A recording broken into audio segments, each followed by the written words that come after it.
아이오닉 9은 EV9보다도 더 큰 배터리가 들어갑니다. 이 GMP 최대 진짜 큰 배터리가 들어가는데 무려 110.3kWh의 대용량 배터리가 들어가는 거죠.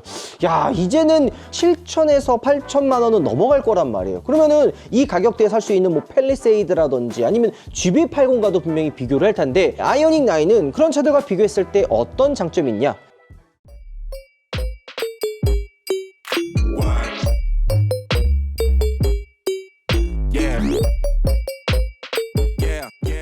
여러분 안녕하세요. 파TV 한소훈입니다. 자, 오늘 여러분들께 아이오닉 9의 실물을 드디어 보여드릴 수 있게 됐습니다. 아이오닉 9 어떤 부분이 포인트고 어떤 강점이 있는지 한 번씩 둘러보면서 알아보도록 하겠습니다. 일단 디자인의 느낌은 이게 뭐지 하는 생각이 조금 들기는 해요. 우리가 그동안 SUV라 그러면 그냥 뻔한 약간 좀 이렇게 둥그란 느낌의 디자인이잖아요. 근데 아이오닉 9은 이 라인 자체가 우리가 그동안 보지 못했던 새로운 느낌이라 처음에 딱 봤을 때는 이게 뭘까? 이게 뭐지? 라는 생각이 들었습니다. SUV면서도 뭔가 좀 다른 해치백의 느낌도 그대로 가지고 있죠. 그렇기 때문에 처음 보신 분들은 조금 호불호가 갈릴 수 있다라는 생각도 조금은 들긴 합니다. 전기차라 그러면 중요한 게 결국에는 주행 가는 거리와 뭐가 달라졌는지 이런 것들이 또 중요할 거 아니에요. 일단 배터리가 많이 커졌어요. 기존 EV9과 아이오닉 9 같은 경우에는 경쟁을 할 수밖에 없죠. 배터리가 EV9 같은 경우에는 99.8kWh 대용량 배터리인데 아이오닉 9은 EV9보다도 더 큰 배터리가 들어갑니다. 이 GMP 최대 진짜 큰 배터리가 들어가는데 무려 110.3kWh의 대용량 배터리가 들어가는 거죠. 99.8만 해도 진짜 크다 했는데 110이라고 하면은 정말 큰 배터리가 들어가는 거거든요. 주행 가는 거리도 530km가 훌쩍 넘습니다. 그리고 보통 이 정도 금액대 되면 전기차 말고 내연기관과도 또 비교를 해야 돼요. 왜냐면은 이 가격이 아직 정식으로 나온 가격은 없지만 그래도 한 7천에서 8천만 원은 넘어갈 거란 말이에요. 그러면은 이 가격대에 살 수 있는 뭐 팰리세이드라든지 아니면 GB80과도 분명히 비교를 할 텐데, 아이오닉 9은 그런 차들과 비교했을 때 어떤 장점이 있냐? 자신 있게 이야기할 수 있는 건 실내 공간이 정말 넓습니다. 진짜 레그룸 같은 경우에는 압도적으로 넓은데, 지금 이 아이오닉 9과 팰리세이드와 조금 비교를 하면 팰리세이드의 휠베이스가 2800 정도 될 거예요. 근데 얘는 3130인가? 훨씬 넓습니다. 게다가 헤드룸 공간도 굉장히 넓어요. 그리고 제가 딱 앉았을 때 무엇보다 놀라웠던 건 바닥의 높이가 내려갔습니다. 전기차 타보면 항상 야 뭔가 바닥이 좀 뜨는 것 같다 이런 얘기 되게 많이 했죠. 근데 지금 아이오닉 9이 딱 앉으면 다리 허벅지가 안 뜨네? 이런 전기차 많이 없었어요. 대부분 다 허벅지가 떴는데 얘는 허벅지가 안 떠요. 이게 가능해진 이유가 최저 지상고가 내려갔고요. 또 그 다음에 이 실내가 그 EV9 대비 1cm 정도가 또 내려갔어요. 요거는 여러 가지가 있는데, 일단 배터리가 110.3kWh 대용량 배터리가 들어갔잖아요. 요거는 에너지 밀도를 높여가지고 배터리도 더 촘촘하게 더 많이 들어가고, 게다가 2열에 이 GMP의 핵심이라고 할 수 있는 ICCU, 요게 원래 2열 시트 밑에 있었거든요. 근데 이게 3열 쪽으로 이동했어요. 그래서 공간도 굉장히 많이 넓어진 거죠. 자, 뒤에도 보면 되게 독특해요. 이런 부분들을 보면 보트의 바디 쉐입과도 되게 비슷하고, 요 테일 램프에 이 픽셀 램프들도 굉장히 많이 들어가 있잖아요. 약간은 좀 어색해 보일 수도 있지만 브레이크 한번 밟으면 이렇게 불빛이 또 다 들어오다 보니까 저 멀리서도 아이오닉 9의 존재감을 확인할 수가 있는 거죠. 이렇게 방향지시등 이쪽으로 들어오네요. 방향지시등 이쪽으로 들어오고, 앞쪽은 이런 식으로 램프가 들어옵니다. 자, 근데 눈썰미가 있는 분들 아마 찾았을 텐데요. 디지털 사이드 미러, 요거는 이제 뭐 아이오닉 5에 처음 공개되고 추후에 나온 모델도 다 적용을 했잖아요. 근데 좀 뭔가 다르죠? 디자인적으로 비슷한데 뭔가 좀 다른 느낌이 있을 겁니다. 얘는 접히는 방식이 아니에요. 그냥 이렇게 고정으로 되어 있고 차체와 거의 그냥 붙어 있어요. 이게 뭐가 중요하냐 할 수 있지만 이쪽에 공기 저항을 엄청 받습니다. 그 다음에 이게 디자인적인 요소로도 또 되게 좀 튀어나오면 볼품없거든요. 아이오닉 5 처음 나왔을 때 이 디지털 사이드 미러가 되게 뭔가 좀 미래적이면서도 공간을 많이 차지하지 않겠다 했는데 막상 나왔는데 이게 공간을 너무 많이 차지하고, 접었는데도 접었을 때랑 폈을 때랑 똑같아. 그러니까 접으나 마나야. 디지털 사이드 미러 같은 경우에 가격이 또 비쌌어요. 가장 최상위 트림에만 선택할 수 있었던 옵션인데 있으나만 해가지고 욕 많이 먹었거든요. 그러니까 선택도 많이 안 하고. 근데 아이오닉 9 같은 경우는 어때요? 분명히 비슷해 보이지만 사이드 미러가 되게 안쪽으로 들어가 있는 걸 볼 수가 있죠. 게다가 이게 접히는 방식이 아니라 이거 하나입니다.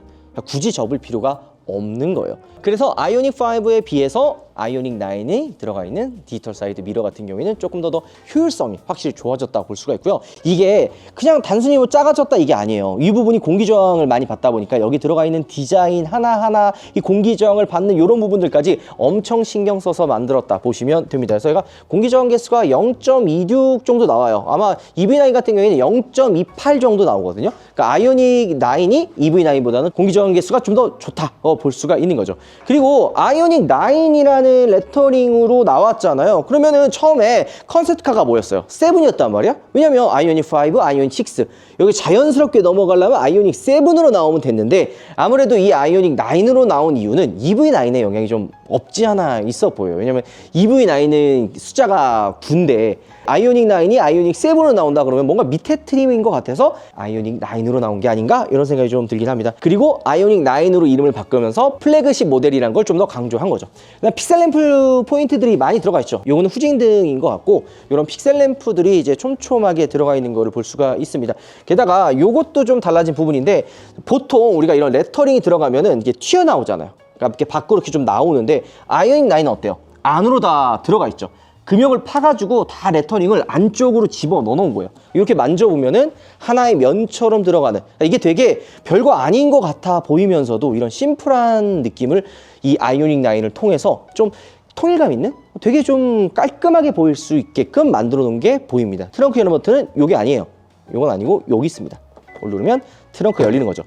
아이오닉 9의 높이가 밑으로 쭉 내려오면서 트렁크의 위치가 좀 낮아지지 않았나. 근데 막상 트렁크 열었을 때는 트렁크의 높이가 낮아진 게 아니라 그냥 이 디자인적인 요소 때문에 이 뒤쪽, 리어 쪽이 좀 낮아 보이는 느낌이 좀 있긴 합니다. 트렁크의 넓이, 이런 부분들도 되게 좀 넓어 보이네요. 그 다음에 여기 보면은 이쪽에 밑에 수납 공간도 위치해 있죠. 그리고 이 커버도 전동으로 열립니다. 가격이 얼마에 나올지 모르겠지만 플래그십 모델이기 때문에 이런 커버 하나도 전동으로 지금 되어 있고요. 이것도 이제 막 덜렁덜렁 거리는 게 아니라 이런 식으로 고정되어 있어가지고 좀 더 고급스러운 느낌이 드는 거죠. 충전 시간 110.3kWh의 대용량 배터리면 이거 충전 시간도 또 궁금하거든요. 10%에서 80%까지 충전하는데 24분 정도가 걸린다고 합니다. 그리고 앞쪽에 또 트렁크도 들어가거든요. 이 수납 공간이 굉장히 넓어요. 제가 이 트렁크도 한번 열어볼게요. 안쪽에 있는 레버를 2번 당기면 이런 식으로 트렁크가 열립니다.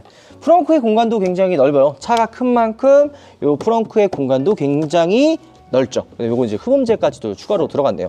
보통 전기차는 이 엔진룸에 엔진이 없기 때문에 이 본넷 후드 쪽에 이 흡음재를 좀 빼놓고 있거든요. 근데 이 밑에서 올라오는 진짜 소리가 엄청 커요. 근데 이런 것들도 이렇게 흡음재로 잡아줄 수가 있는 겁니다. 보통 이 트렁크가 뭐 사용할 필요가 있나라는 생각인데 많이 안 쓰는 물건들 있잖아요. 막 굴러다니는 거 이런 것들은 트렁크에 넣고 다니면 되게 편하게 사용할 수가 있는 거죠. 근데 요거는 이제 안에서 혹시나 여기 사람이 갇힐 일은 없지만 트렁크를 열 수 있는 버튼이라고 보시면 돼요. 지금 보면 여기에 지금 몰딩 게 딱 되어 있죠.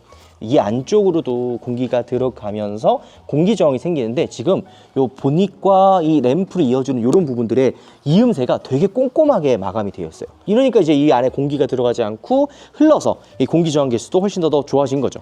자, 딱 봤을 때 이 일자로 이어져 있는 DRL은 그 세븐 컨셉트카에서 볼 수 있었던 디자인과 그대로 좀 표현을 해냈어요. 그러면서 이제 픽셀 램프의 포인트들이 굉장히 많이 들어가 있죠. 이런 부분들은 이 차가 플래그십이라는 거를 느낄 수 있을 만한 좀 뭔가 큼직큼직한 헤드램프가 들어가 있는데 이거는 약간 팰리세이드의 느낌도 없지 않아 좀 들어가 있는 것 같아요.